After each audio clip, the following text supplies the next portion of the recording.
مدینے جاؤں پھر آؤں دوبارہ پھر جاؤں مدینے جاؤں۔ نبوت سے پہلے زمانہ جاہلیت میں ایک شخص قبیلہ زبید کا سامان تجارت لے کر کے مکہ آیا۔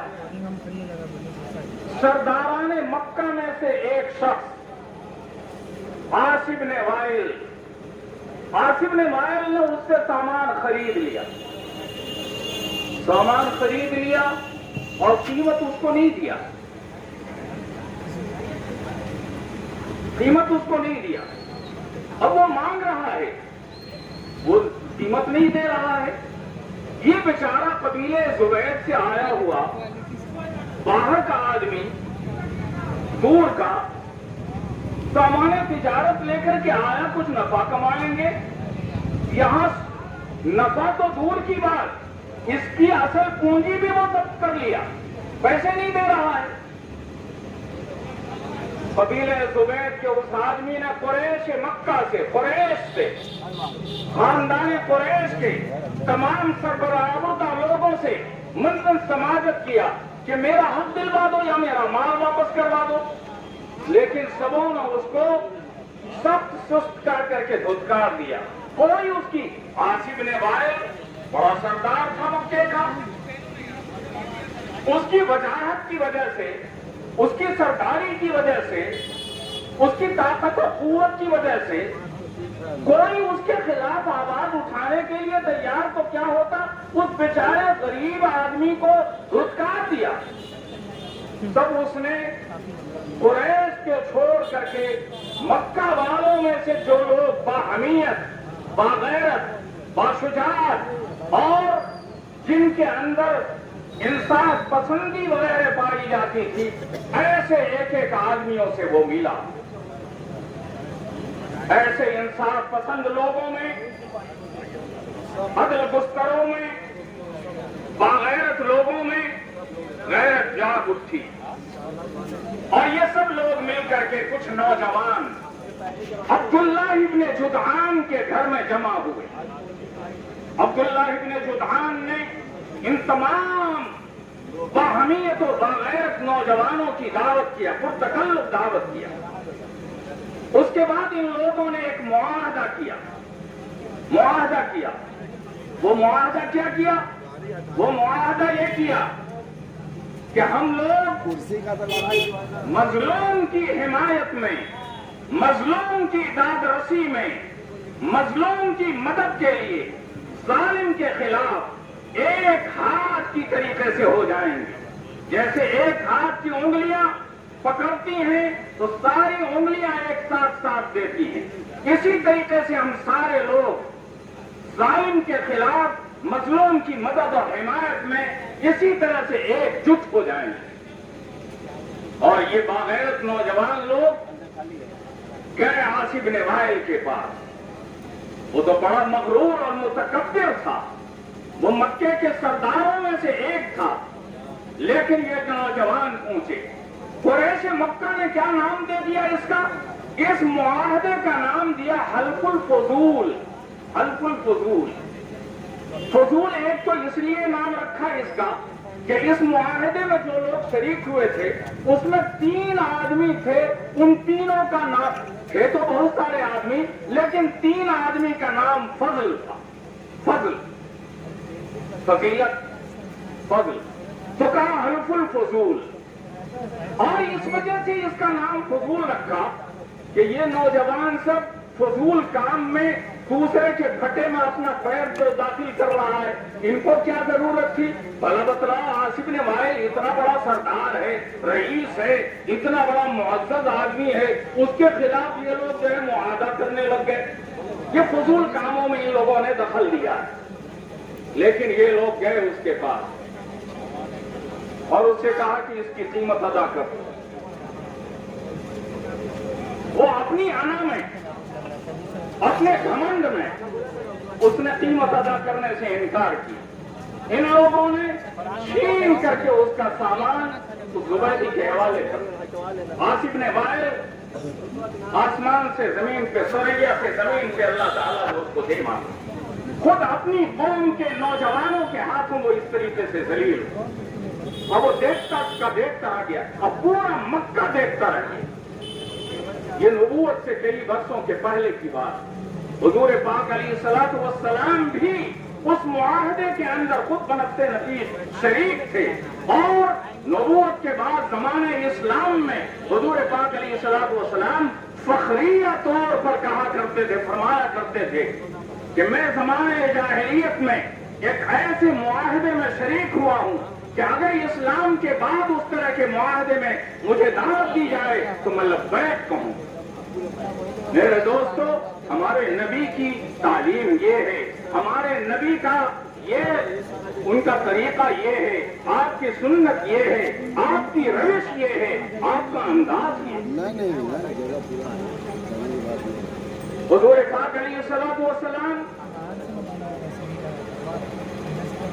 نبوت سے پہلے چونکہ آپ فطری طور پر، پیدائشی طور پر اللہ تبارک و تعالیٰ نے آپ کو ہر طرح کے چھوٹے بڑے گناہ اور گناہوں کے شائبہ سے بھی محفوظ رکھا تھا، تو آپ غار حرا میں جو اس وقت مدینے سے مکے سے کئی میل کے فاصلے پر ایک پہاڑی ہے، پہاڑی نہیں پہاڑ ہے، کئی 100 فٹ کی بلندی پہ وہ غار ہے، اس میں تشریف لے جایا کرتے تھے، جنگلوں سے گزرتے ہوئے، بیابانوں سے، سنگلاخوں سے گزرتے ہوئے، اور وہاں جا کر کے کئی روز تک عبادت کیا کرتے تھے، کئی روز کے کھانے توشے لے جاتے، ختم ہو جاتا، پھر آتے، پھر لے جاتے، اور کبھی آپ خود نہیں تشریف لاتے، آپ کی بیوی جنہوں نے اپنا جان اور مال سب کچھ آپ پر نچھاور کیا، حضرت خدیجۃ الکبریٰ رضی اللہ تعالی عنہا، وہ آپ کو توشہ وغیرہ وہاں پہنچا دے۔ اپنے نبوت کے ملنے کا واقعہ، سب سے پہلی وحی نازل ہونے کا واقعہ بیان کرتے ہیں حضور پاک علیہ الصلوۃ والسلام۔ کنت بحرا، میں حرا کے اندر تھا، فجاءنی الملک، میرے پاس فرشتہ آیا اور اس نے کہا، وہ ریشم اور کتان کے کپڑوں پہ لکھی ہوئی قرآن کی آیت لے کر کے آیا تھا، اور اس نے کہا اقرأ، پڑھیے۔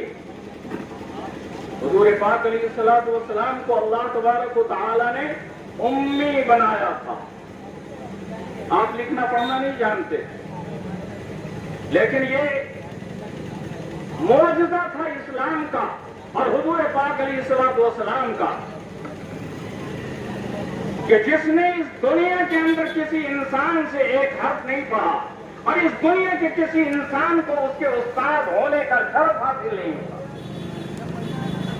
اس نوجوان نے ساری دنیا کے کتب خانوں کو یک لفظ منسوخ کر کے رکھا اپنے علم سے۔ اس نے کہا، حضور پاک علیہ الصلوۃ والسلام نے فرمایا، ما انا بقاری، میں پڑھنا نہیں جانتا، فاخذنی فضمنی وغطنی، اس فرشتے نے مجھے اپنے سینے سے لگایا اور خوب زور سے بھینچا، اتنے زور سے بھینچا، حضور فرماتے ہیں حتی بلغ منی الجہد، یہاں تک کہ مشقت کی انتہا میرے اوپر گزر گئی، لگتا تھا کہ پسلیاں آپس میں اس طریقے سے گھٹ جائیں گی، اتنی مشقت۔ ثم ارسلنی، پھر اس نے مجھے چھوڑ، پھر کہا اقرأ، میں نے کہا ما انا بقاری، میں پڑھنا نہیں جانتا، اس نے پھر اسی طریقے سے سینے سے لگا کر کے بھینچا۔ وہ انوار جو اللہ تبارک و تعالیٰ کے یہاں سے لے کر کے آئے تھے، حضرت جبرائیل، وہ نور نبوت جو وہاں سے لے کر کے آئے تھے، وہ نور نبوت منتقل کیا جا رہا ہے حضور پاک علیہ الصلوۃ والسلام کے سینے میں۔ تیسری مرتبہ ایسے ہی ہوا، آپ نے فرمایا ما انا بقاری. چوتھی مرتبے میں فرشتے نے کہا اقرا بسم ربک الذی خلق، پڑھیں اپنے اس پروردگار کے نام سے جس نے پیدا کیا. خلق الانسان من علق، جس نے پیدا کیا انسان کو خون بستہ سے. علم الانسان ما لم یعلم، جس نے انسان کو ایسی تمام باتوں کی تعلیم دی جو وہ نہیں جانتا. اور اس کے بعد وہ فرشتہ چلا گیا. حضور پاک علیہ الصلوۃ والسلام کب کپا رہے ہیں، لرزہ طاری ہے. یہاں پر کا گوشت جو عام طور پر خوف کے وقت میں پھڑکتا ہے، یہ گوشت حدیث شریف کے الفاظ ہیں ترتعد فؤادہ، اور بخاری کے اندر ایک دوسرا لفظ، دونوں لفظ آتا ہے ترتعد فرائصہ. ان کے یہاں پر کے گوشت پھڑک رہے تھے خوف کے مارے. وہاں سے اترے، حضرت خدیجہ الکبریٰ رضی اللہ تعالی عنہ کے پاس تشریف لائے. فرمایا زملونی زملونی، مجھے کپڑا اڑا دو، کپڑا اڑا دو. حضرت خدیجہ نے فرمایا کیا بات، آپ خوف زدہ معلوم ہو رہا ہے. فرمایا انی خشیت علی نفسی، مجھے اپنی جان کا خوف معلوم ہو رہا ہے. حضرت خدیجہ نے فرمایا واقعہ کیا ہے؟ آپ صلی اللہ علیہ وسلم یہ پورا واقعہ فرشتے کے آنے کا اور بھیجنے کا اور بیان پڑھنے کا وہ بیان کیا. حضرت خدیجہ الکبریٰ رضی اللہ تعالی عنہا عاقلہ فاضلہ، انتہائی ذہین، انتہائی زیرک اور مکے کی سب سے زیادہ سمجھدار عورتوں میں سے. انہوں نے نبوت اور انبیاء کے بارے میں اپنے چچا زاد بھائی وغیرہ سے سن رکھا تھا. انہوں نے سوچا کہ اس سلسلے میں اپنے چچا زاد بھائی حضرت ورقہ ابن نوفل سے مدد لی جائے. ورقہ ابن نوفل قریشی تھے، مکے کے تھے، لیکن اسلام سے پہلے ہی تلاش دین حق میں جو 3 آدمی نصرانی ہو گئے تھے، ان میں سے ایک حضرت ورقہ ابن نوفل، اور ایک تلاش حق میں سرگردہ رہے لیکن کوئی مذہب انہوں نے قبول نہیں کیا. لیکن انہوں نے دعا کی کہ اے اللہ، اے اللہ. اللہ کو سب مانتے تھے، اللہ کو تو کفار مکہ بھی مانتے تھے. اختلاف اللہ کے ماننے نہ ماننے کا نہیں تھا، اختلاف شرک کا تھا. وہ اللہ کے ساتھ ساتھ بہت سارے دیوی دیوتاؤں کو بھی مانتے تھے. اور اسلام کرتا ہے ایک اللہ، اس کا کوئی شریک نہیں، کوئی ساجی نہیں، اس کا کوئی مثیل نہیں، کوئی نظیر نہیں، اس کا کوئی ہمسر نہیں. تو اے اللہ، میں تو بھٹکتا ہوا چلا جا رہا ہوں، لیکن جس نبی آخر الزمان کے آنے کی پیشین گوئی میں نے سنی ہے، میرے بچے کو اس سے محروم نہ کرنا، میرے بچے کو اس دین کی سعادت عطا کرنا. حضرت سعید بن زید نے اس کے بعد ایمان قبول کیا، اسلام کے زمانے میں پایا. بہرحال حضرت ورقہ ابن نوفل کے پاس تھے. حضرت ورقہ بہت بوڑھے ہو گئے تھے، یہ پپنیاں جھک کر کے آنکھ پر لٹک گئی تھی ایسے کہ اس کی وجہ سے پپنیاں اٹھ نہیں سکتی تھیں، تو اندھے ہو گئے. حضرت ورقہ لے گئی وہ حضرت خدیجہ الکبریٰ. فرمایا کہ اے میرے چچا کے بیٹے، میرے چچا زاد بھائی، سنو اپنے بھتیجے سے یہ کیا کہتے ہیں. حضرت ورقہ نے پوچھا کہ کیا کہتے ہو، کیا بات ہے بیٹے. اے میرے بھتیجے، آپ صلی اللہ علیہ وسلم نے پورا واقعہ بیان کیا. فرمایا اے میرے بھتیجے، واللہ انک لنبی ہذہ الامہ، خدا کی قسم تم اس امت کے نبی ہو، تم اس امت کے نبی ہو. وَلَقَدْ جَاءَكَ النَّامُوسُ الْأَكْبَرُ الَّذِي جَاءَ بِمُوسَىٰ، اور تمہارے پاس اللہ کا وہی راستہ آیا تھا. یعنی جبریل جو حضرت موسیٰ کے پاس بھی اللہ کے پیغام لے لے کر کے آتا تھا، وہی تیرے پاس آیا تھا. بہرحال حضرت بیچ میں ایک چیز رہ گئی جو اصل مقصود تھا وہ ذہن سے نہیں. حضرت خدیجہ نے وہ واقعہ جو سنا تھا اپنے گھر میں حضور سے، تو کیا فرمایا تھا؟ انہوں نے فرمایا